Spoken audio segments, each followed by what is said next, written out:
and if you have anything specific, we want to try to help.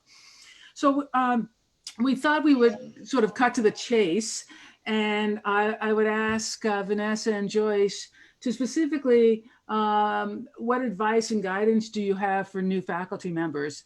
And I think we're going to address a couple of different subject matters, and maybe at this point focusing on obtaining the job and what kind of things we should be doing. Vanessa, do you want to start? Sure, I'll start. Thank you very much, Gail. So I think that one of the things that we wanted to address off the top was navigating the tenure and promotion process, which can always be a challenge. The tenure and promotion process can be different at each school, and it's different depending upon the climate at your school. So the most important thing that I can advise a young faculty member to do is to seek out advice from others in the department, especially in the department at the department level, people who are senior to where you are, to find out what it is that they feel is the most important aspects of the tenure and promotion process. Then also to just sit down with your director or department head and ask them to be very definitive in what your tenure and promotion packet should look like, and what your percentages are, and what the expectation is surrounding service, and what the expectation is surrounding your scholarly and creative output, what the expectation is surrounding your teaching, to make sure that you're addressing all of the things within your tenure and promotion package, and you're addressing each thing to the level that is expected. And then also not to overburden yourself by taking on more in areas that might not be deemed as important. I know that as a female, I've always put others first and wanted to do everything for everyone else first, and always put my saxophone playing or my own scholarship last, in front, behind teaching and behind my service to others. But it's really important that you focus on the areas that will gain you that tenure and promotion, the areas that other people outside of your department will also be looking at, such as your scholarship and creative activity, to indicate your level of worthiness when it comes time to go up for promotion. Joyce, did you want to add some things? I would just share the experiences that I've had have mostly been helping faculty through the tenure and promotion process, and not so much going up for it myself. But one of the things that I've definitely noticed is that as women, we oftentimes diminish the experiences that we have, either by not giving them enough credit or not documenting them. So whether it's for promotion and tenure, or even just keeping up with your CV, I would definitely recommend making sure that you're keeping good record of what you've done. And if there are opportunities where you're presenting, whether it's on campus or off campus, master classes, regardless of the level that might be for, just make sure that you're keeping track, especially in these early years of your career, because right now you're building that resume or the CV, and it's easy to not maintain it. And then all of a sudden you get 3, 5, 7 years in, and maybe you're putting your dossier together and you're trying to recreate and reconstruct your earliest career. So if you have an opportunity, just be diligent, make it a habit, like Vanessa was saying, even with our own discipline around practicing or scholarship, make this part of that. I would agree with that, Joyce. And I think that if those of you who are just starting out don't have that guidance coming from above that says, you know, you need to present this yearly, make it a habit to go through at least yearly, if not bi-yearly, going through and documenting everything. I keep a calendar with all of my events on the calendar, and I go through it fairly often to update my CV. Could I throw something else in as well, which is because we have some younger women on coming in. You know, one of the things that I like about this group of women who are presenting today is we're representative of the large land grant institution the conservatory, and a small liberal arts institution. And each one of those environments have different expectations, and the importance to reaching out to your department head or your dean and or senior faculty members is really important. As well, I'm going to almost presume that in many ways we don't know anything in this discussion. Your evaluation is based, and please, Vanessa and Joyce, chime in. Your evaluation is based on 3 criteria, which is teaching, research, and service.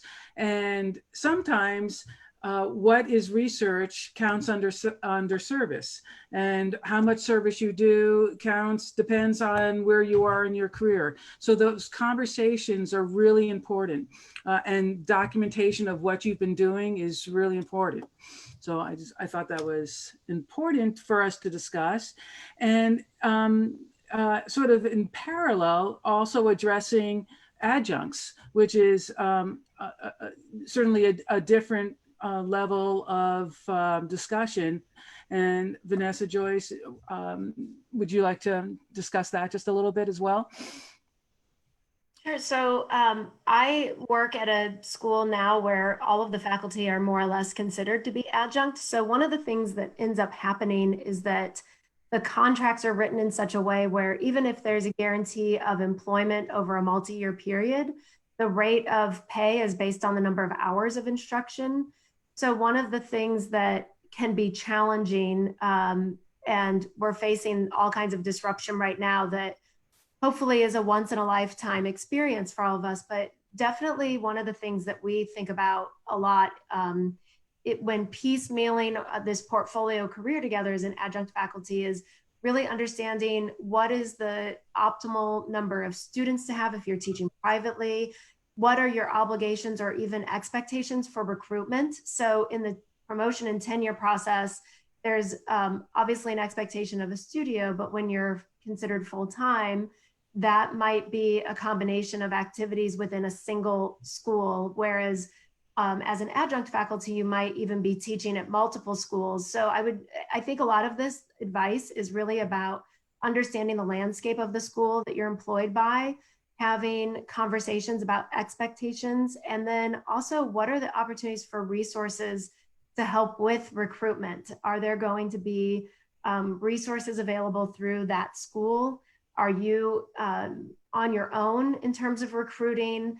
And then of course, once you do have the students in your studio, or if you're teaching a class, literature class, what are the kinds of things that are compensated versus not? So for instance, understanding if, for instance, you have a saxophone studio where your contract says to teach lessons, but you want to have a studio experience because so many of us find that community experience to be so beneficial. Understand upfront whether or not that is something that will be compensated.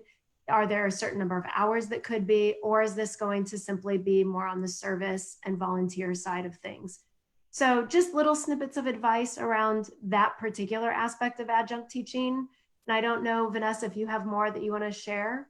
Sure. Well, I can speak more from the standpoint of being an adjunct faculty member and starting out that way.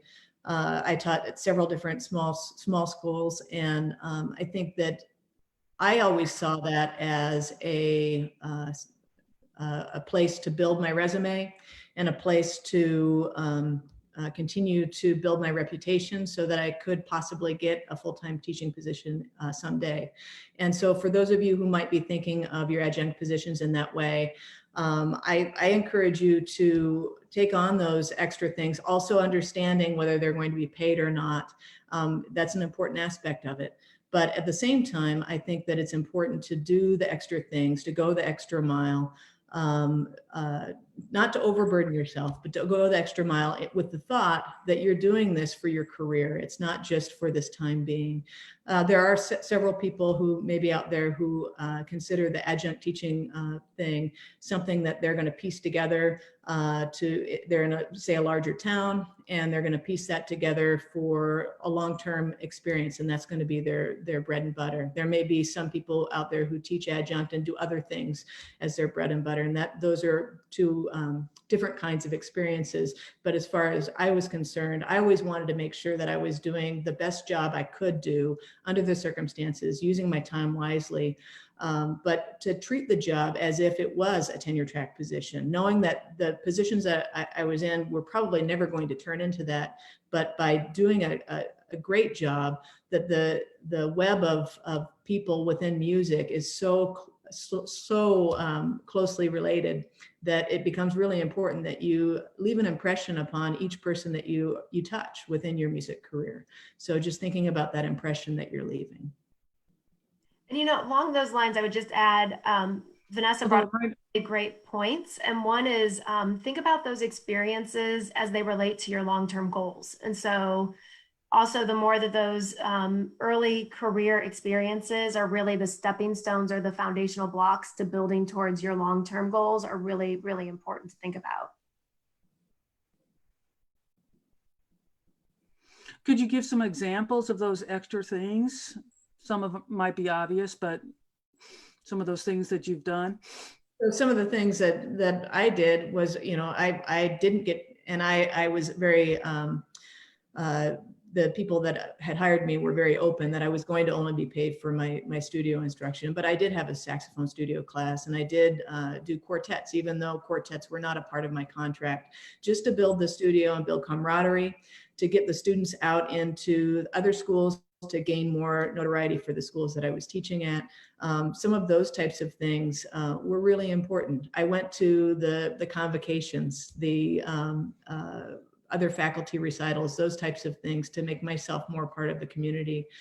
So just thinking of, treating, I think for me, for my goals, treating it as if this was going to be a permanent position and trying to make the most of that in that way was really important to kind of knock it out of the park rather than ride through the way it was expected.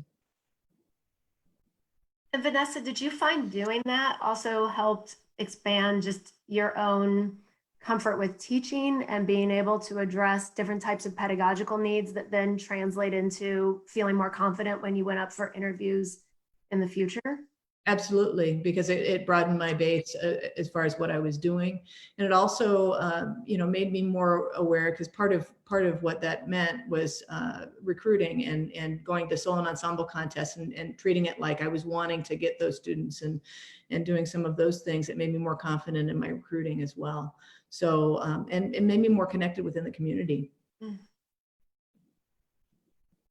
And I think more than ever before, our ability to wear many hats and teach many courses is really important. And as administrators, can you talk about that a little bit? Like when you're looking at resumes, the type of things beyond saxophone studio, because those jobs are few and far between, I would imagine. So like, how can we prepare ourselves to be more marketable?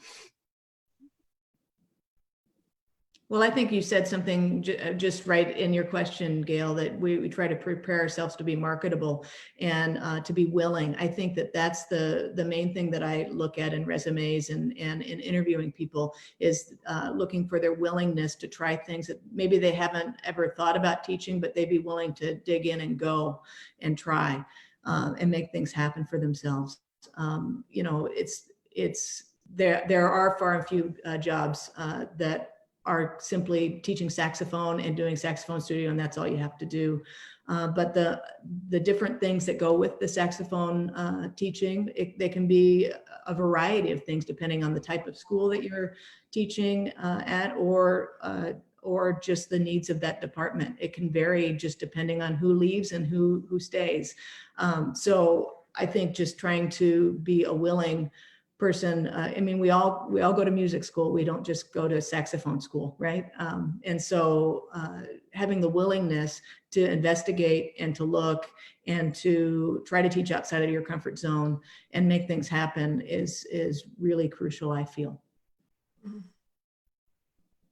And as Joyce, you want to?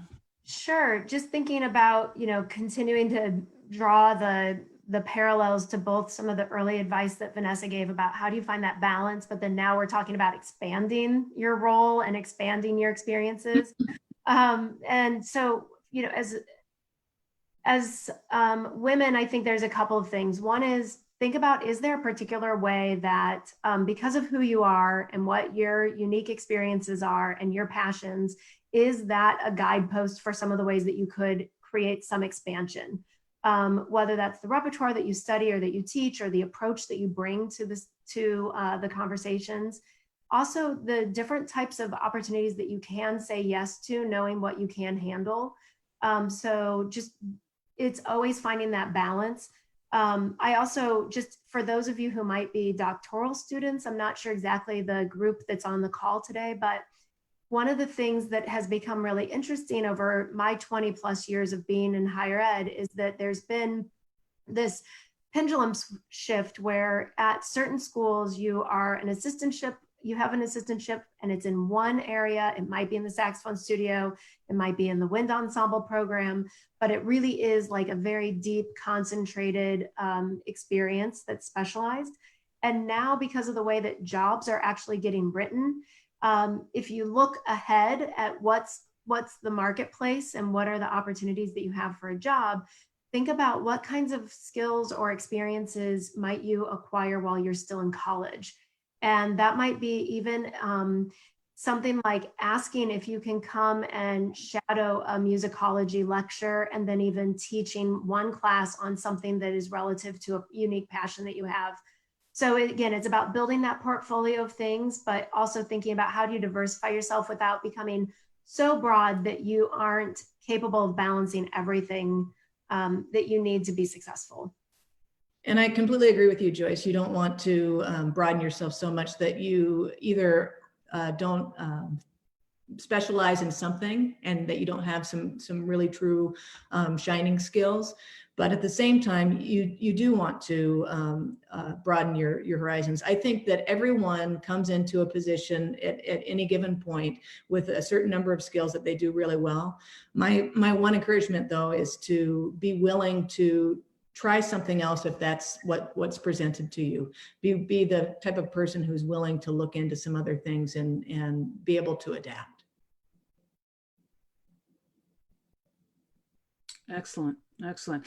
So we all know the last figure I heard was that women make 80 cents to the dollar on men, and a very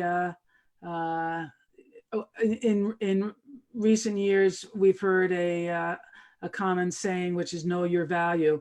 So now that we have the job, can you talk a little bit about sort of the negotiating process and some advice for our future collegiate teachers? Well, I would just say do your homework. Make sure that you have a clear understanding. What does that mean? Yeah, make sure that you have a clear understanding of where you're going, the position that you're going into, what salaries are. I mean, if you're going to a public institution, those salaries are published. And so you can look and see what salaries are across the board. And then know where baseline is for yourself, and don't be afraid to use that in your negotiations. I don't think you need to come right out and offer that, but have that in the back of your mind so that you are aware of what people pay and what people in your same position are getting paid. And that's the same when you go up for your tenure and promotion and so on and so forth through your career. Knowing what the value of what you do is very, very important. I found that to be very helpful. Yeah, and I would just also add, I shared a little bit of this perspective at NASA, but two things that just I continue to be reminded about is one, as women, all of the research says that we are most likely to our male counterparts to undervalue ourselves from a pay scale standpoint. So even just when asked without even an offer on the table, women tend to say their starting salary should be less than their male counterparts. So understanding that psychological piece might also help us get over the whether it's insecurity or embarrassment or a lack of confidence, whatever might be that driver that's keeping us from asking for what you believe you're truly worth, or even acknowledging what is that worth at a rate that is comparable to our male counterparts. That's the first thing. The other is knowing the school that you're applying to. And as Vanessa mentioned, if it's a public university, those salaries are typically available and searchable. So you can see what does an assistant professor make versus a lecturer. A couple of other pieces of advice: practice negotiation just like you do your interview skills. I can't stress this enough. If you have someone that you trust who has worked in higher ed or in the area that you're going into, maybe you're pivoting to a nonprofit arts organization, try to find people who are in that support group that you have that you can practice negotiating. Understand what the cost of living is if you're actually going to be moving from one location to another, what the current salary or median salary is where you're living might not be the median salary where you're moving to. And then the third thing is it's not atypical for some faculty to actually now be unionized. So if you do have the opportunity to work at a school where there's a collective bargaining agreement, almost always, if you read that CBA, which is collective bargaining agreement, you'll be able to find where they start a faculty member, and then also based on either years of experience or degrees that you've acquired or number of credit hours beyond a certain level of master's, DMA, et cetera, there's rates of pay. And so then you can also find benchmarks, which can be helpful in the negotiation process as well. Yeah, I would agree with everything that Joyce said. The other thing that I would say as far as practicing your negotiating, I would also encourage you to write everything out. At least for myself, it's very helpful to see it all in writing, see all of the reasons why I feel like I'm worth it, some real points for myself. And be able to talk about those things. The other thing that I would say is don't take the first offer. And don't feel like you have to. It's okay for you to say, you want to think about it. It's okay for you to say, actually, I want to talk about a few things. Could I make an appointment with you later? It's all of those things are fair game. And I know that as a female in negotiations, I was always hesitant to do those things. I always felt like I was given an offer and I said, well, is this the final offer? And they said, well, that's about what we can do. It felt really strange for me, but in saying, I'd actually like to make an appointment with you and I'd like to highlight a few things that I would like you to hear. That felt like a very strange thing to do, but it ended up being successful in the long term. So don't hesitate to ask to have another appointment. If the offer's been made, it's probably not going to be yanked just because you say you'd like to talk about it some more. And piggybacking on that, clearly Vanessa and I've had a couple of rounds of negotiating in our careers, but one of the things that I don't always give credence to, but can be an important piece of the negotiating process, are some of the non-monetary things. So are there opportunities for you to negotiate in advance? If you're going up for tenure, maybe in year 4, is there an opportunity for a course release? Or is there an opportunity where that you can find out if you have a major creative research project, something that you'll be working on, understanding that those kinds of release opportunities or support structures in advance are really important. Sometimes there's startup funds that schools will give you. So you might be able to get anywhere from $1,000 upwards for whether it's computer equipment, it might be recording equipment, repertoire, building your library. Those are the kinds of things that don't lose sight of as an important part of the negotiation piece, because sometimes those are easier to ask for and receive than if you feel like the pay gap is what you were expecting and where they're offering you is really wide, that might be a way where you can close some of those gaps as well. I think the starting point is really the most important point, because as you have years of service, you also want to be very careful of a concept of compression, salary compression. And so your first salary at an institution is your most important. True. So with that, that was 3 topics that we spent a fair amount of time on. Does anybody have any questions? And I'll give you 2 seconds or so to write something out if you're typing. So I always find this is an important point for women. How do you command respect as a professional?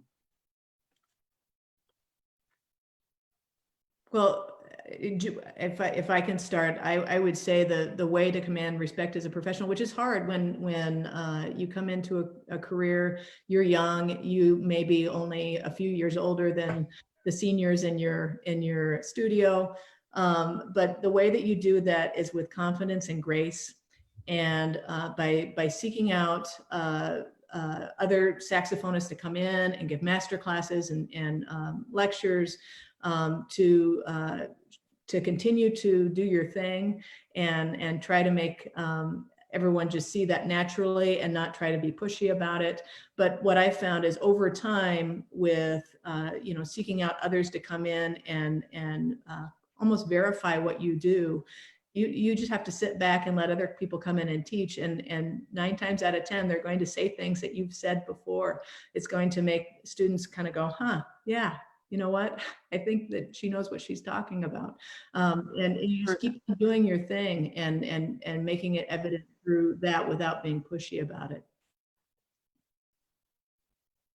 And I would just add, there was one moment that was so profound for me early in my career. I had the opportunity to work for the university where I had done my undergraduate degree. And even though I had left for 2 years and then came back my first year of working, everyone still remembered me as a student. And I don't know if anybody on this call has had a similar experience or not, but one of the first wonderful things that happened was now a colleague, obviously, because I was working there, but a faculty member I had previously had and knew by doctor last name said to me, "We're colleagues now, so call me by my first name." And some of that is just a mind shift. It's not even necessarily as much about, I do think we have to demonstrate things like showing up on time, being prepared, being, well-dressed or put together. Those are all things that send signals for our perceptions that we first see with our eyes, and then we start to make assumptions about that person. But when you can start to really bridge the gap with your colleagues and seeing yourself and also being seen as someone who is a part of the faculty, rather than someone who is brand new and in deference to some of the older faculty or the more senior faculty, I should say, in terms of rank, I think the better off you'll start to feel that sense of comfort, community, and belonging. And that then just translates into more respect, or the perception of having respect that you can build on.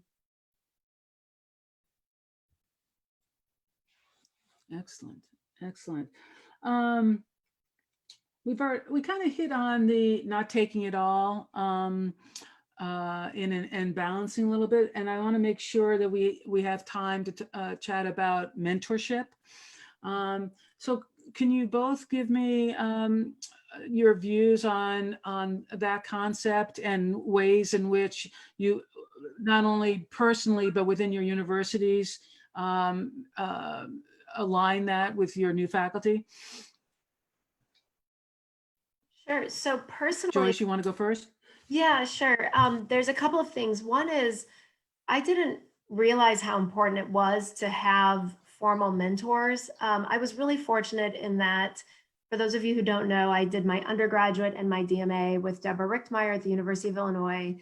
And now in hindsight, retrospect, I really understand the power of having a female professor as a role model and someone who I'm still, and many of you on the call today were students of hers who you can still remain connected to, ask advice and get input. But at the time, I didn't realize that value. And in part, it was because it may have just been me. It might also be inherent to the work we do as musicians, where we have to do the work on our own. We have to master our music. No one else can learn the music for us. So I oftentimes tried to do things very much on my own for myself and learn things just without the support, or at least intentional support, of a mentor. And along the way, a couple of really interesting things happened. One is I have mentors who are men and women. So it's not about a gender. It's also, I have people from different parts of my life who are mentors. So people within the arts and higher ed, as well as people who are in finance or law. So thinking about what are the ways in which you need support for mentorship.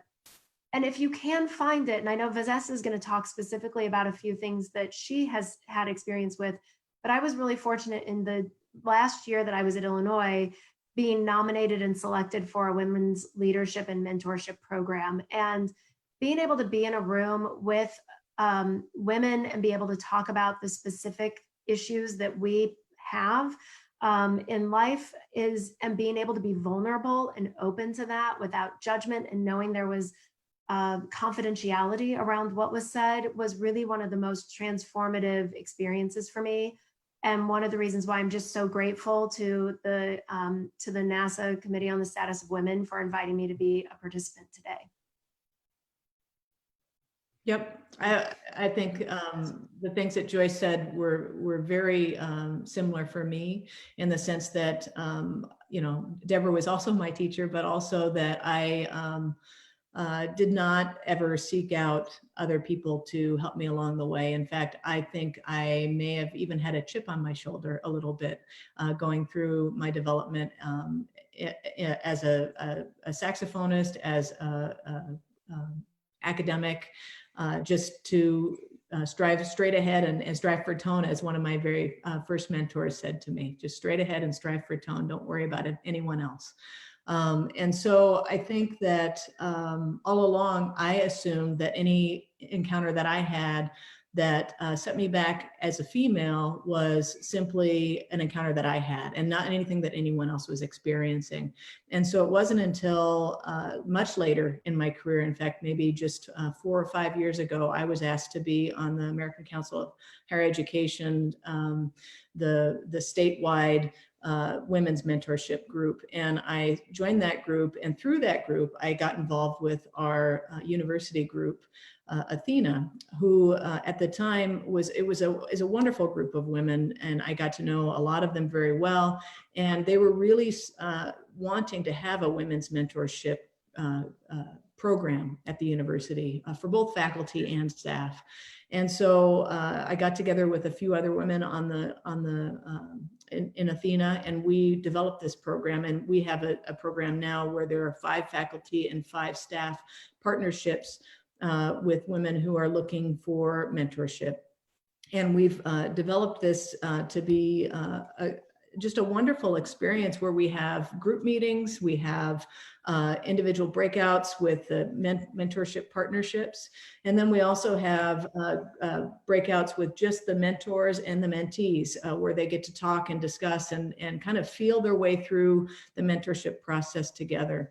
It's been amazing. And the thing that I found the most incredible is that I've found within the university as a whole, whether it's across to staff or across to other faculty in other areas other than music, is that we're all experiencing very similar things in different ways. We all have strengths and we all have our weaknesses. We all have things that we want to work on.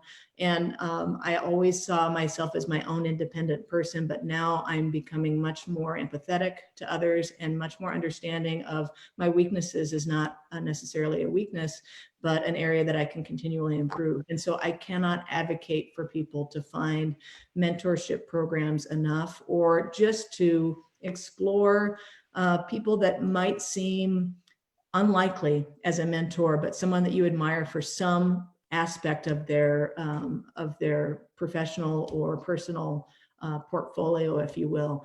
If you can find those people that you admire something in, seek them out as mentors, even if they don't seem like someone that you would necessarily connect with. I guarantee you, just by opening that door, you probably will connect with them, and you may find a lifelong friendship and mentorship in that person.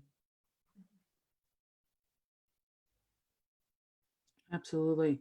And the fact that we do have some gentlemen with us, I would say, if you're in a new faculty position,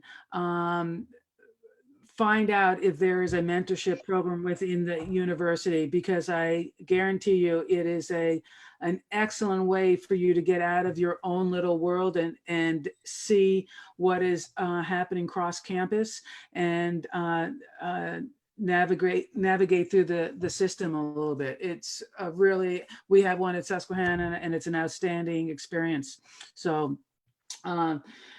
that's great. Well, one of the things that we're terrible at as musicians, in the most general sense, is balance and self-care and mindfulness. So it was very important for us to talk about this area as well. For women, I think at the top of the list is parenting. So I'm going to ask Vanessa to talk about balancing parenting and some strategies that you have used, and we'll go from there. Well, I think that the key to my experience in parenting is that it's continually evolving. I have a 10-year-old, and even as today, we all know that we're in a different situation than we were just a month or a month and a half ago. Now I'm dealing with homeschooling as well. So the parenting balance, it's continually changing for me. And I think that where I've been fortunate is in the sense that everyone at my university has always been very supportive of us bringing our son with us to evening things, to having him in the room, to, if we had an evening rehearsal, bring him and setting up his playpen, and he could hang out in the corner and we could get up and go tend to him if we needed to. And the other thing that I've been very fortunate in is having an incredible partner who is willing to sacrifice and to schedule and to be very detail oriented about like who's going to pick up him when, who's going to hang out with him during these hours, who's going to make dinner, who's going to do these things. So I've been very fortunate in those aspects, and I know that not everyone is. So the one thing that I can say that's important in parenting is to make sure that you leave time to tend to that and to be around for your kids. I think that it goes by way too fast. I know that everyone says that, but it's absolutely true. You know, I just blinked and he turned 10. So it's important to leave time for that and to be a part of their lives. And then also just to make sure that you try to leave time for yourself and that you don't, it's a balancing game. It's like anything else. It's like everything that we've been talking about here. It's a balance of, are you spending enough time? Are you spending quality time? Is the time that you're spending of high quality? But then do you give yourself a break every now and then? And you go, you know what, I need this other part of me for my professional development. I need this other part of me to be whole as far as my own exercise and self-care. And I know we're going to talk about that in a minute, but it's time management, and it's giving yourself a break every now and then. And I see a number of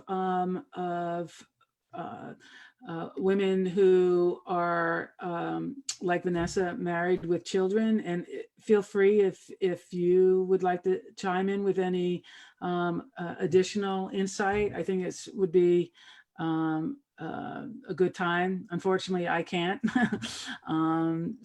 as such. So Jan or Carrie, is there anything that and I haven't gone to page 2 before, because that was great advice from Vanessa. Okay. And also, Joyce, is there anything that you want to also include within that?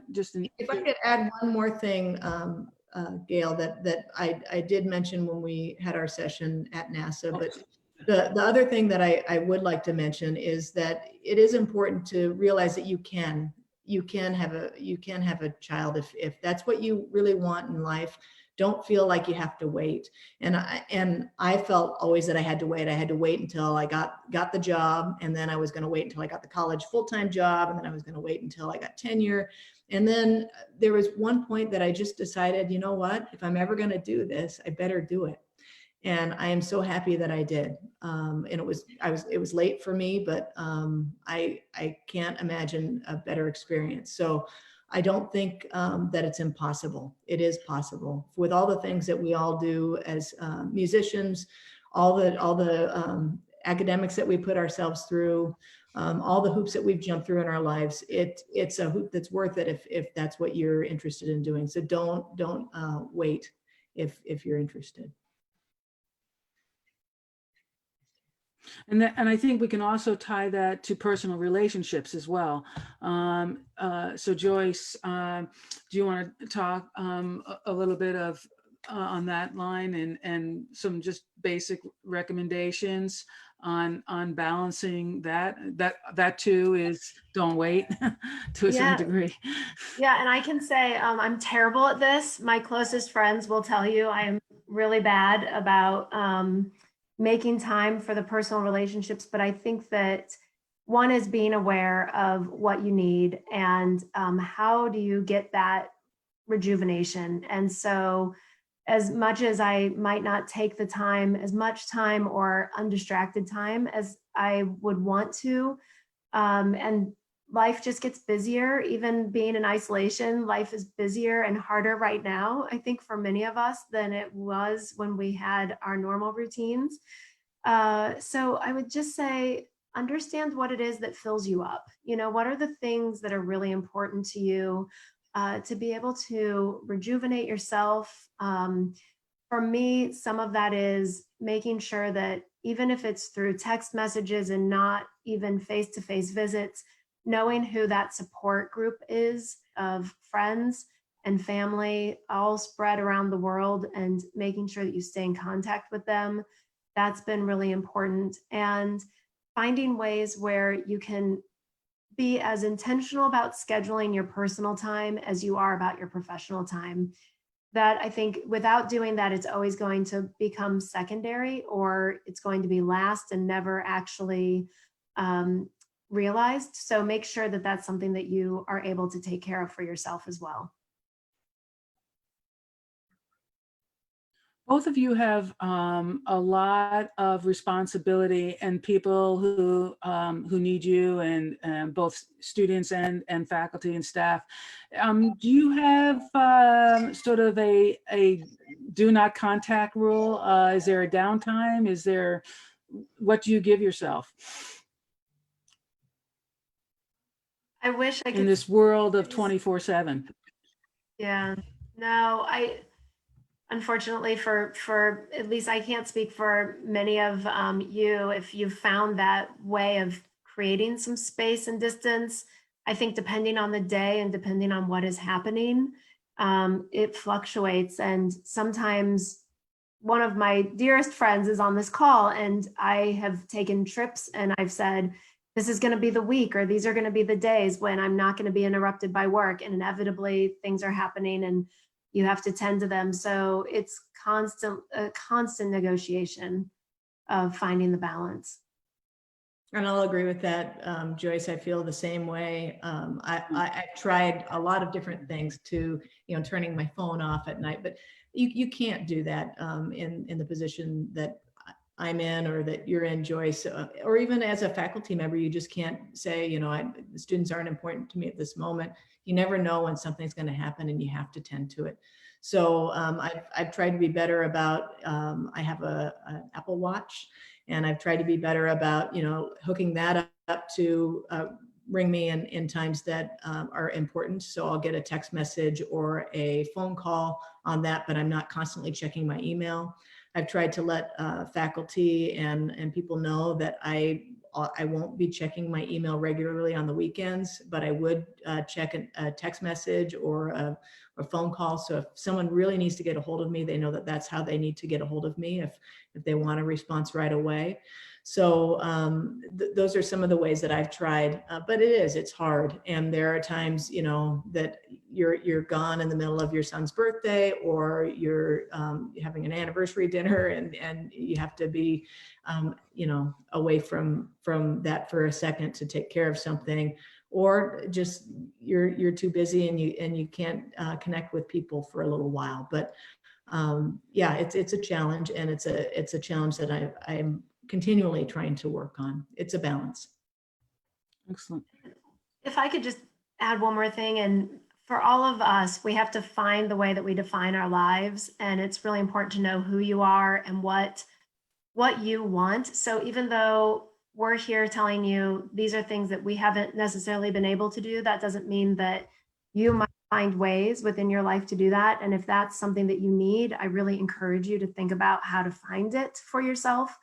But one little tidbit is there was a period when I was working, maybe in the last 5 years, where I actually started to go to a place of not regret, but probably just resentment of how much work was really intruding on my personal life. And what it made me do is reevaluate what it was I wanted and what were the things that I needed. And so even though now it's still a balance, I've been able to reposition what this means, what this balance between work and personal life means for me, in a way that is from a situation of acceptance and also acknowledgement rather than one of resentment. So that would also be a piece of advice if you're struggling with some of this, is really define for yourself as best as you can what it is, and then sit in it with gratitude instead of resentment. I agree with that, Joyce. That's a really good piece of advice, to kind of line item out what is important to you, because we all wear so many hats, you know, from saxophonist to administrator to teacher to, you know, colleague to friend to, you know, parent, to any number of those things. And it's important I think that it's kind of something that we've touched along the way in every topic area. It's a matter of really understanding what it is that makes you full, and understanding how you need each element to make yourself a full person, and how you're going to achieve that. And for me, it's a constant evolution. I don't think I'm ever going to get there. So I think it's going to be a constant work in progress. Yeah. It's also, to a certain degree, a connection with time management. And so can you give some examples of how you have organized your lives so that you do have some level of balance? Well, until 3 weeks ago, every Tuesday, Thursday, I was with a personal trainer at 7 a.m. before going to school. And I just let everyone that worked with me or worked for me know that I just simply wasn't going to be at school until a certain time on those 2 days. And again, I think it's about personal relationships and time management. What are the things that are important to you? And then also just, well, I'm a fairly disciplined person in that if I decide that I'm going to do something, I map out what it's going to take to get there. And it's not to say that that plan doesn't sometimes have deviations. In fact, more often than not, it does. But the fact that there's at least some sense of a roadmap of how things are going to be done, it gives me a sense of security. So if you're a type of person that enjoys having that kind of concrete path, that might be one strategy that you could use. And then really thinking about how you divide your day up and where you want to spend your time and your energy. Know when you do your best work, and whatever is the most complex, maybe save that work for that time of day. Those would be a couple of pieces of advice. Excellent. Vanessa? I would just echo that. That's all great advice. And for me, you know, it's a matter of setting my Sunday mornings for pancakes. So That's ultimate. That's what we do on Sunday mornings. And for those of you who are trying to balance a family, I think having those certain routines that you do are good for your kids too. So, you know, having a certain day of the week that I pick up my son, a certain time of the day that we do pancakes, or our day of the week that we do pancakes every week. But then again, when you get more detailed into my personal schedule, and this has moved around for me, again, I think it's a constant balance. I've only been at this administrative thing for, this is my 3rd year of doing that. And, you know, trying to figure out where I'm going to get a little bit of practice in my day, whether that's, I found I actually tried to move it to the afternoon. That doesn't work for me. I need to do it before I go in and turn my computer on. So having an idea of what I need to make me full as a person, and make sure that I address that, because when I don't, and I go back to it, you know, a couple of days before a gig instead of maintaining, it doesn't feel very good. It's a matter of constantly trying to shift things around, where my exercise happens in the day, where a little bit of practice time happens during the day, where I'm going to leave time for other people to come and interrupt without feeling like they are interrupting. You know, I need to have those times in my day that I've set aside, and I know that these are going to be my open office hours, so that people know that they can count on, you know, catching me. So it's a constant evolution, I think. Oh, and one other thing I would also say is be gentle and kind with yourself. Like, this moment that we're going through is a really important experience, in that we're all being challenged in so many new and different ways, emotionally, energy wise, physically. And some of the best advice I've gotten over the last few years is be kind. So even though I say, oh, I'm a disciplined person and I like to have my schedule and I do all of these things in an order, and that order might deviate, there are also days where I will wake up on a weekend and I will just say, I have nothing to give today, nothing. And I try to listen to that and not feel guilty about it. Whereas a few years ago, if I would wake up with that kind of sentiment, I would then get to the end of the day and I would think to myself, I've squandered a day, I've wasted a day. But what I'm realizing now is that that's your body's way of telling you that you've probably pushed too much, too hard for too long, and you need to just give yourself that time and accept it for what it is, that it's something you truly need, and think of it as self-care. Excellent. Nikki brought forth a really wonderful question. Do you have any suggestions for new faculty within the new faculty situation of taking on too much and balancing that in order to continue towards the tenure process? I think I read that right. My advice would be to always keep in mind, I think one of the pieces of advice I give to all non-tenured faculty is just keep in mind what it is that's the one thing that you would want to do if it was the last thing you were ever going to accomplish as a saxophonist or as an academic. What's the one thing that you would want to leave? I think that we oftentimes, when we get into a tenure track position, we tend to think of it as a burden that we have to go through the tenure process. I never saw it as a burden. I saw it as, how cool is this, that I have this job where I get to teach saxophone. And it's not only something that I should be doing, it's expected that I'm going to be doing something great. And no one's telling me what that greatness is going to be, whether that's going to be producing a recording, or whether that's going to be writing a book, but try to figure out for yourself what that one thing is, and make sure that what you're doing might lead towards that. You don't have to plan to do that one big thing right now, but lead towards what it is that you would like to leave. And if you keep that in mind, and you keep it as you're just making your dreams come true. You're making your goals happen, and not that you are trying to do it to get tenure. You're not trying to write a bunch of articles over here and play with a bunch of people over here and write a book over here because you feel like all of those things would be good for tenure. You're trying to do the one best you, and you're trying to leave behind something.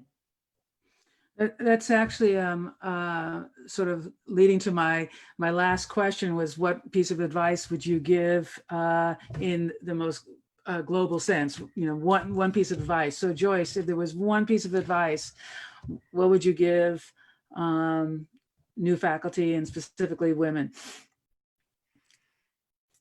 Wow, that's a question I wasn't thinking about. Let's see, one piece of advice. I would say be who you are. Don't try to be someone else. And in relationship to just this last question, it's a marathon, it's not a sprint. Yes. And just understand that you have time and make sure that you use that time to your best abilities. Excellent. Well, I can't believe how fast an hour just went. So I think we should open it up for any questions that our guests would like to ask. I don't know if they could unmute themselves, but I'd love to hear from you. Thank you, Grace. Oh, here we go. Thank you, Carly. Okay. Grace would like to know, could you speak about a time that you experienced gender discrimination in your early years of college teaching and how you dealt with it?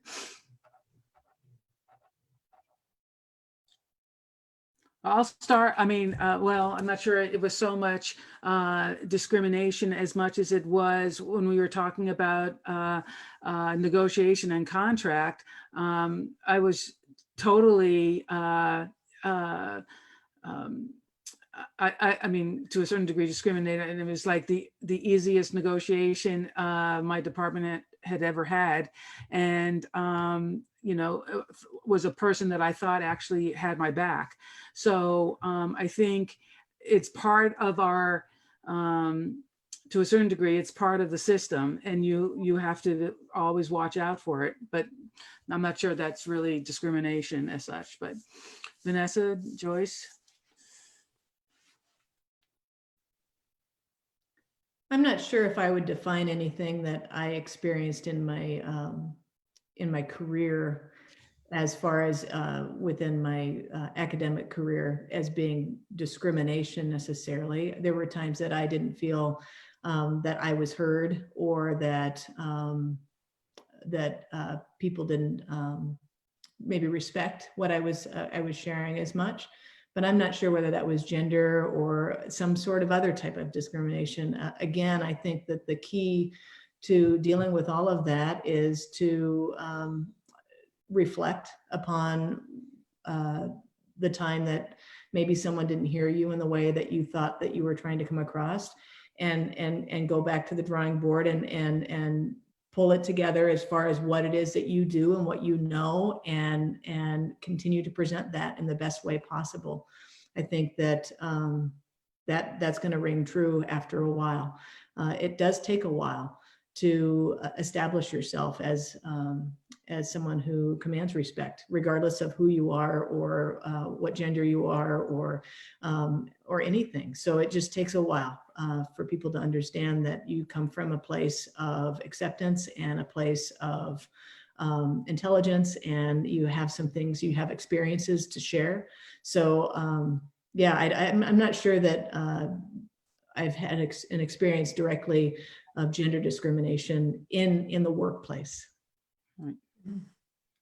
Sorry, Joyce, do you have anything to add? I probably have similar background experiences to what Vanessa just described.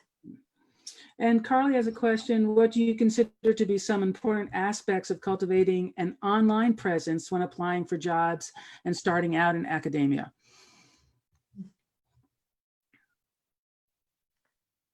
Well, sanitize your online profile if you haven't already. Think about going to a computer that's not your own and doing a Google search just to see what comes up, because sometimes our systems protect ourselves from seeing everything that might be available through other public means. And then think about the type of job that you want and what is the voice you're trying to express So that's the profile that you can start to present online.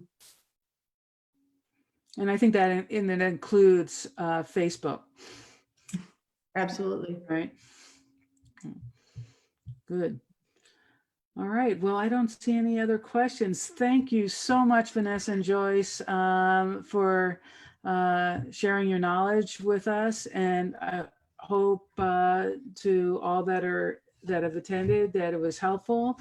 Please don't hesitate on behalf of Vanessa and Joyce and myself to reach out to any one of us via email or Facebook. And thank you, the committee and the Status of Women for being such a fabulous advocate for women within the NASA organization and beyond. Way fun.